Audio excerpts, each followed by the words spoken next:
It is great to welcome back to the show. He's with us about a year ago, and with the holiday season, of course, Memorial Day and the summer season upon us, great time to talk about barbecuing. And we're joined today by Stephen Raichlen, who has a brand new book out called Barbecue Sauces, Rubs, and Marinades. And of course, he had the bestseller called Project Smoke, and knows a little bit about cooking outdoors. Stephen joined us by telephone today. And Steve, good to talk with you again. How you been?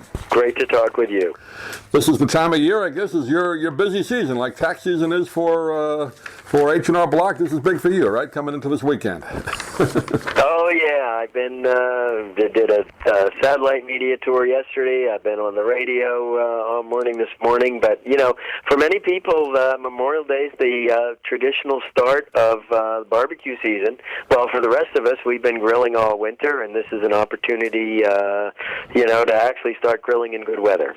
Yeah, I guess that's the kind of thing. Now, you always thought, growing up in the Northeast, you'd only cook, barbecue outdoors, but people do it indoors now, obviously, with the utensils, and you can almost duplicate how it would taste outdoors, right, in the indoor grilling.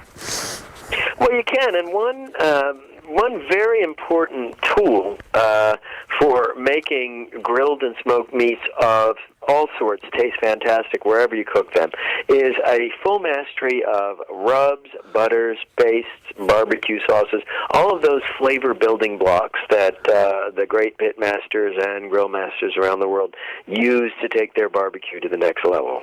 Yeah, now obviously we've talked before in the previous book. You want to have you want to get good quality meat, but like you said, it's how you want to dress it up, I guess, right? With the marinade or the rub that you can add your own style to how you want to cook, right? Is that the difference? Well, yeah, all these flavor building blocks.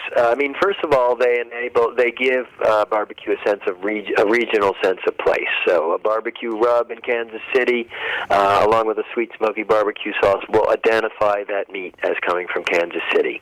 On the other hand, if you were in Argentina, for example, and you grilled a steak, you use very different seasonings, a very different kind of sauce. But the other thing is that this is very much a mix and match kind of book. And as you master these basic seasonings, you can give your own barbecue a very personal touch. You can come up with your signature rub, your signature baste, your signature barbecue sauce. I don't know a lot about it, but just reading your book, I'm becoming more educated. But the difference between a dry rub, you hear that term, and a wet rub. Yep. Is it as obvious as it sounds, or is there more to it? Very simple. Dry rub is a mixture of spices and seasonings, and it's dry. You sprinkle it on meat.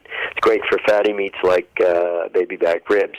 A wet rub is actually a spice paste. You might take those same spices, add apple cider or add vegetable oil or vinegar and make a paste. A paste is a kind of marinade. Add even more liquid and that paste becomes a marinade. And you use those on meats that tend to dry out on the grill, like a pork chop or a chicken breast, where you want to add some moisture to the meat. That actually helps bring out the flavor better than if you put nothing on it, I guess, right? Or exactly, sure. Yeah, exactly. Marinating meat, what does that do? So marinating serves three purposes, actually. The first is that it adds flavor. The second purpose is the acids in the marinade, if you have vinegar or lime juice or lemon juice, can help tenderize the meat. And the third thing marinades do is they keep the meat moist during the grilling process. Again, think of foods that tend to dry out on the grill, pork chops, chicken breasts.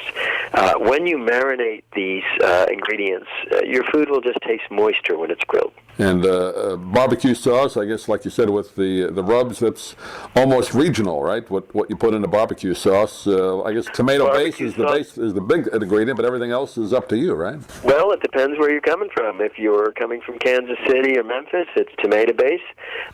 If you're coming from South Carolina, it's mustard based. If you're coming from North Carolina, it's vinegar based. If you come from northern Alabama, it's mayonnaise based. And man, that's not even starting to talk about international barbecue sauces. In Southeast Asia, they use peanut-based barbecue sauce for grilled kebabs called satay. The strangest barbecue sauce might be is known as monkey gland sauce from South Africa. And before you get too alarmed, I want to assure you that no primates perished in its preparation. Monkey gland sauce is a sort of sweet, fruity barbecue sauce made with fruit chutney. Well, that's good to know. I was getting worried there for a second. But now let's talk about, people go to the food store or your butcher or your favorite meat department. What should you ask for if you want a good, stack of ribs, good steak? I mean, anything you specifically should ask for? I mean, I know the grading is important, but what should you ask for? Well, if you're looking at steaks and you can afford it, prime steaks are going to be the best. They're going to be the richest tasting, have the best marbling, be the most tender. If you're looking for pork, I like to get those old-timey varieties like Mongolese pork or Berkshire pork. These are varieties that were raised and developed before people were working about just getting fast yield out of a hog in a short amount of time.